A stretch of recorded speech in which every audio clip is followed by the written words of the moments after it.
Good evening, everybody. Welcome to another edition of On the Road Again with Shaggy. On a wintry evening, we are heading back from doing some client work this evening. And so if you hear that, that's because it's snowing. Have not touched base with you guys in a while. I honestly, doing this and the show has kind of been the last thing on my mind. I had these grandiose plans for doing podcasts and on the road again segments and everything while I was on vacation, thinking maybe I'd even talk the wife into being on, and well, none of it ever happened. I should have known better. I wasn't going to do it. You know, I had also thought, hey, I can get a ton of work done while I'm on vacation, because that's what I want to do, is just do work. Now, none of that happened either. What I did on vacation was I vacated. I vegged out on a couch, watched a bunch of TV, drank some wine, and just did nothing. And, it was a pretty good vacation. So, my apologies that it has been forever and a day since you heard my or any of the other guys' voices. Mike and I even had this grandiose plan that maybe we'd do a little Facebook Live thing when we got together and have dinner, which we did get together and have dinner. But we were too busy having fun. I mean, we hadn't seen each other in forever in person. And so, I mean, you just don't think about breaking out the phone at that point, because you're just too busy talking and you don't want to throw something else into the mix. I mean, for example, we sat at that restaurant probably for almost 2 hours, and I didn't even think to have the waitress take a picture of us. There's no evidence other than mine and Mike's word that we even saw each other on my vacation while I was there. I didn't get any pictures with him. Well, okay, there is one other fact. He has soda from me, which I'm sure you will see on the next radio show. And he will make a comment about how much I brought him. I won't tell you now. It'll be a surprise. But let's just say that he's set for a while. But my vacation was great. I spent the first week with family, and it was the good type of family. It wasn't the type that you get upset at or that you are ready to leave. This was the great type. We got to meet one of our nephew's. Well, we got to meet our nephew's girlfriend. They've been going out for over a year now, and she moved in. Actually, while we were there, I was helping them move her stuff in, and she is just a wonderful girl, and she will be a welcome addition to the family when she ever gets down on one knee and proposes, which I will go more into that story on the show as well. I really like this girl. She can give it as good as she takes it, and so that's great. So we stayed with them for a week, and then my wife and I started our tour of the East Coast. And so we went to New Jersey. Like I said, we had dinner with Mike and Kim and our Mrs. 8-Man, and we had a great time. Met all the zoo crew, which was great. My wife and I are also animal lovers, and so it was great to be with other people that care about their animals as much as we care about ours. And then we went up to Vermont, because why not? When you're in the neighborhood, you go to Vermont and you get cheese, and you wonder why they don't have pepper jack. My wife honestly wondered, where's all the pepper jack cheese? And I'm like, Vermont is known for cheddar. They're not known for, they don't call it Vermont pepper jack. They call it Vermont cheddar. So, loaded up on cheese, and then we traveled back to New York, this time to upstate New York, to tour wine country for a little while and get our fill there. And then continuing on the way home, we went to Ohio. Because as many times as I have driven through Ohio, driven around Cleveland, I have never stopped at the Rock and Roll Hall of Fame, and I have always wanted to. And I will tell you this, I will go more into it on the show, but if you like music, okay, specifically rock and roll, all right, they have some country, but not a lot, all right, but if you like the story of rock and roll, this is the place to go. But schedule some time. I didn't schedule nearly enough time. I could have spent the whole day there. All right, it is now one of my favorite places to go. So I guarantee I will be back. because I did not have enough time to absorb everything that they had. Because I could have spent the whole day. I probably could have spent multiple days there. There was so much there to look at and to absorb and to read and to experience. It was great. And then back home. So 2 weeks on vacation, and I didn't think to record anything for you guys. And I apologize for that, but I should have known better. I really should have known better. So I will continue. I'm actually going to pick up more on this episode in the morning. So don't think that you're only getting a 6-minute long episode. You will get at least a 12-minute long episode. I will continue recording this episode tomorrow morning on my way to work, and I will have a designated topic rather than just look at what I did on vacation. But I wanted to give you guys just a quick thing at the beginning here to explain what went on my vacation and why I didn't record anything before I forgot. So stay tuned here, because in just a second, to you, but to overnight to me, I'm going to find a topic and we're going to talk about it. And I want your feedback. So don't forget, as I'm going to say at the end, email, comment, like, listen, everything. So stay tuned, because I'm coming right back. All right, and it's the next morning, and we are off to work. So, did I have time to research a topic from last night? No, I didn't. No, I didn't. So we're just going to go with whatever comes off of the top of my head. By the way, today happens to be Colin's birthday. So, if you by chance didn't have an opportunity to see our social media posts, which are going out today, by the way, make sure that you wish him a happy belated birthday. Birthdays are one of those things where I usually forget about them. Thanks to Facebook, as that has become less of an issue, because I do get the reminders on my phone from Facebook saying, hey, it's so-and-so's birthday. But, I am bad about that still. I do forget about them a lot. And it's not good, because as you get older, yes, they lose importance, but the friendships that you have don't lose importance. If anything, they become more important, because as you have kids and get into long-term relationships, get married or whatever, you need to make sure that you don't lose that connection to your friends, because those people are very important, I think. Because if you run into any troubles in life or what have you, those are the people, along with your family, if you're lucky enough to have good family, that see you through those hard times. So I think it's important that you do try to remember that. I had a nice little accident. I had a couple of nice accidents already. We had some snow over the weekend or overnight, and evidently some people don't know how to drive, because snow results in ice on the roads, and there are 2 accidents right on a bridge next to my house. So yeah, that happened already. I think one of the accidents actually involved a police officer. I wonder who's going to get the ticket in that one. Crazy.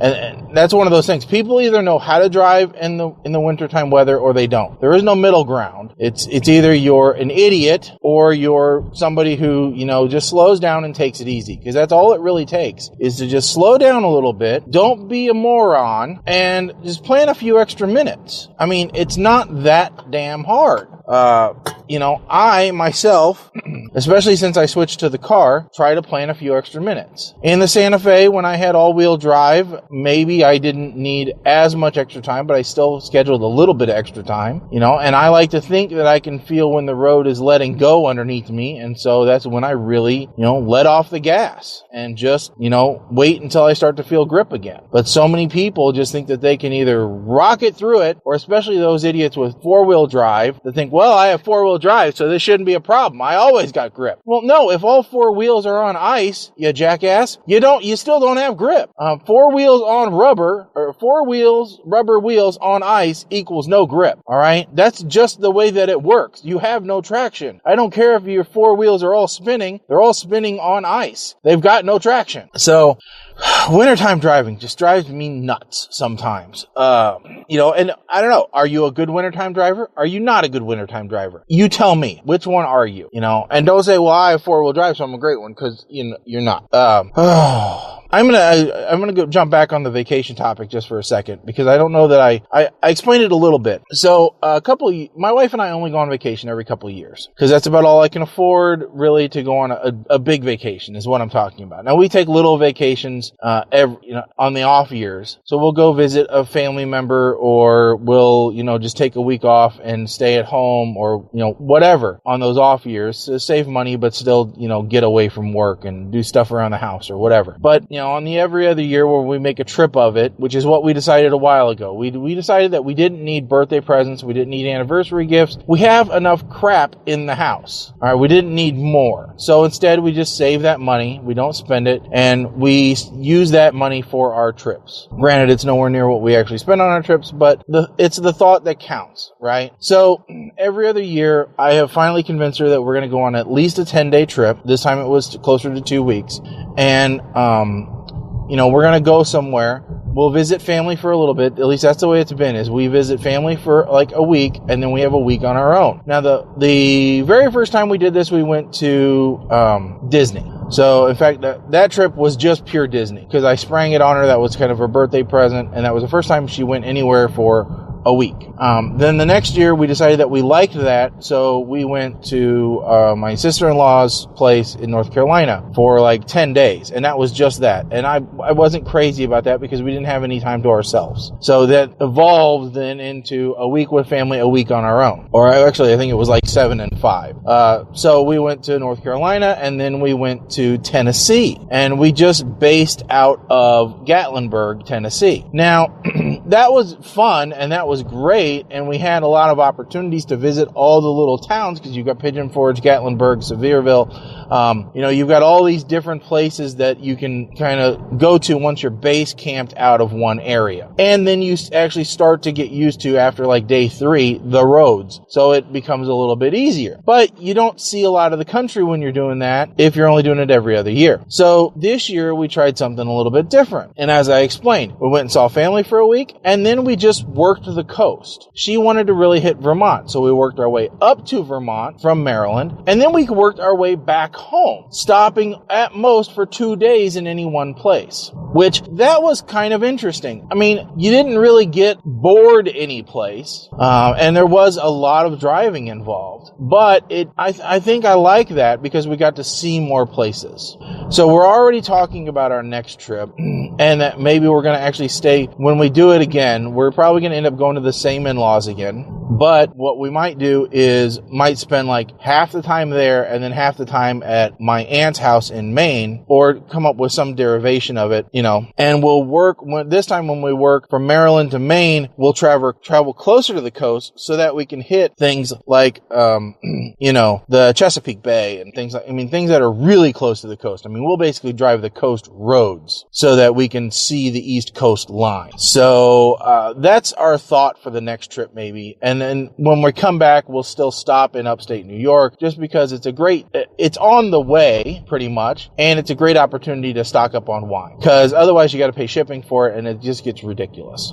So if you're in a vacation rut, which a lot of us get into, because as Colin said, on the show, his default vacation is Disney. If he has no other place to go, Disney is the answer. So if you're in a vacation rut and you've been going to the same places over and over and over again, my suggestion is pick a place that you want to see. Then plot a route and figure out places that you haven't been that you think might be interesting along the way to and from that route. And then just spend a night at each place. Don't spend a whole lot of time, because you can decide later on after the trip, hey, I wish we'd have had more time at X place or Y place or wherever. And you can make that. Usually those types of places are on main drags that you'll end up taking again. So like, I really like the Rock and Roll Hall of Fame. Well, guess what? I'm going to be driving by Cleveland again. That's going to just happen. So maybe not the next vacation, but the one afterwards. I can plan for it. Or I can say, hey, listen, Ohio's not that far away. It's only about 7 hours. Why don't we just take a 3-day trip? Then maybe that's our mini vacation, our cheap vacation. We just go to Cleveland for 3 days, and I can see the Rock and Roll Hall of Fame, or I can see the Science Center. Also, my wife is fairly open to Colin and I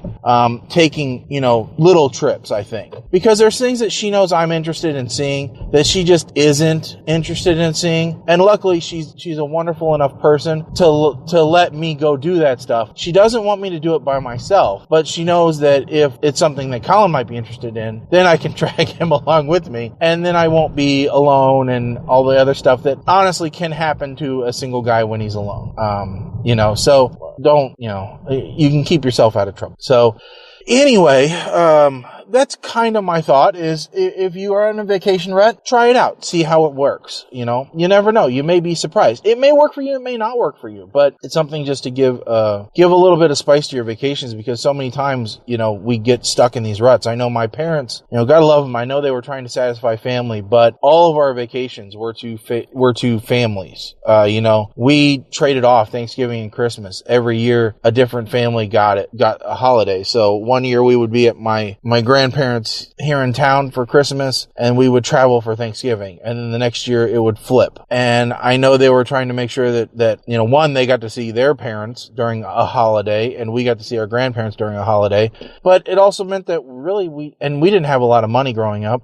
It meant that we didn't get to see much else. I mean, every once in a while we would go to Wisconsin so my dad could fish and we could live in a log cabin for a week with friends of ours, there was an element of fun to that. But, really, I don't remember a trip with the family, that we went other than those places. I don't think we ever went anywhere else other than those. And I know now that my parents are retired, granted it's with archery and with my niece, they're going all over the place. And I'm happy for them that they now get to do that. I, however, want to try and get some of that done before I retire. And, while I can still enjoy it and do that. And, that's my goal.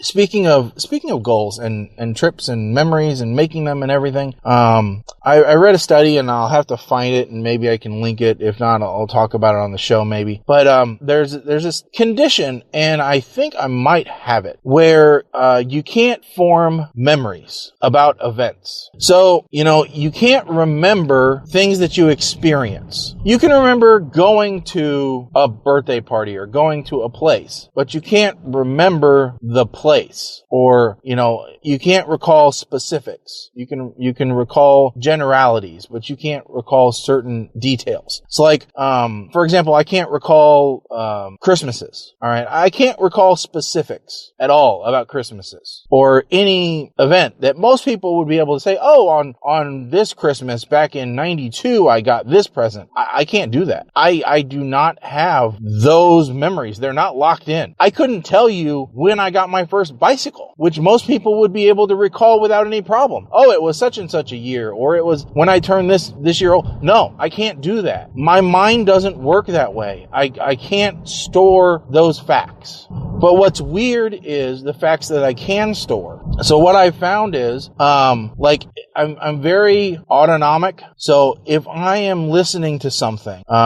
be it a song or whatever, specifically, I find I do this a lot with songs and with podcasts, stuff like that. If I'm listening to it in the car and then I listen to it again later, I can tell you at different points in the song where I've heard it before. So like, say I'm listening to California Girls by Katy Perry. Okay, there's a point at which Snoop Dogg comes in and does a rap segment in that. Now I can't do it without listening to it, but if I'm listening to it, I can usually recall at least 4 to 5 different instances of when I was previously listening to that song and where I was, and have an approximate timeline of when it was. But I can't do that for things that I just experience. It has to be a multi-sensory episode. It has to, and it's weird that it has to be music. And the other things that I can recall that people have commented about is my recall of movies and quotes and stuff and TV. They don't understand how I can commit that stuff to memory. And I don't know whether it's when I'm watching something, I'm super focused, and so therefore more is dedicated, to that. And when I'm in the moment in events, I'm scatterbrained, but